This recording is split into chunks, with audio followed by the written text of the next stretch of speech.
एक संदेश, जीने की राह, अपनी ऊर्जा का करें रूपांतरण। संभावनाएं, क्षमताएं हम सभी के अंदर हैं और अपार मात्रा में हैं, लेकिन हमने इन अक्षमताओं का कितना उपयोग किया है ये सोचने की बात है।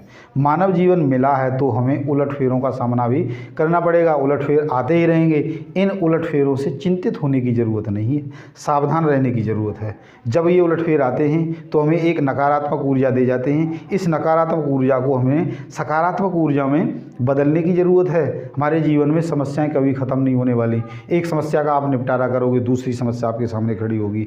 आप उस दूसरी का भी निपटारा करोगे तो तीसरी समस्या निश्चित रूप से आपके सामने खड़ी होगी। तो इन समस्याओं से जूझते हुए, संघर्ष करते हुए आगे बढ़ना है। और यदि आगे बढ़ना है तो हमें जोखिम भरे कार्यों को करने की भी तैयारी करनी पड़ेगी। जब तक हम जोखिम नहीं उठाएंगे तब तक हम अपने जीवन में आगे नहीं बढ़ सकते। हमारे अंदर जो ऊर्जाएं हैं वह अधिकांश क्रोध, हिंसा और काम वासना में बहती रहती हैं।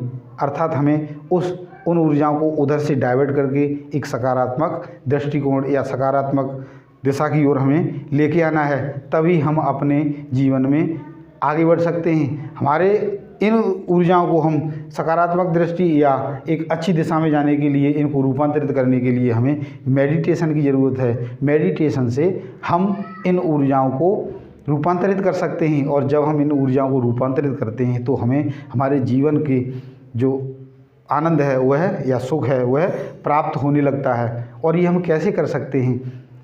हमारे जीवन में 24 आवर्स में से कुछ समय हमें मेडिटेशन के लिए ज़रूर निकालना चाहिए। इसमें सुविधा या आश्चर्य की बात यह है कि जो हमें अच्छा लगे हम उसी को अपनाएं, यानी जिसमें हम रम जाएं हम उसी को अपनाएं। यानी जो हमें मेडिटेशन के द्वारा अच्छा लगता है उसी को अपनाएं। लेकिन कुछ समय के लिए इस संसार के मोह माया या इस संसार के जो सुख और दुख हैं उनसे कटकर कुछ समय के लिए अपने आप से जुड़ जाएं।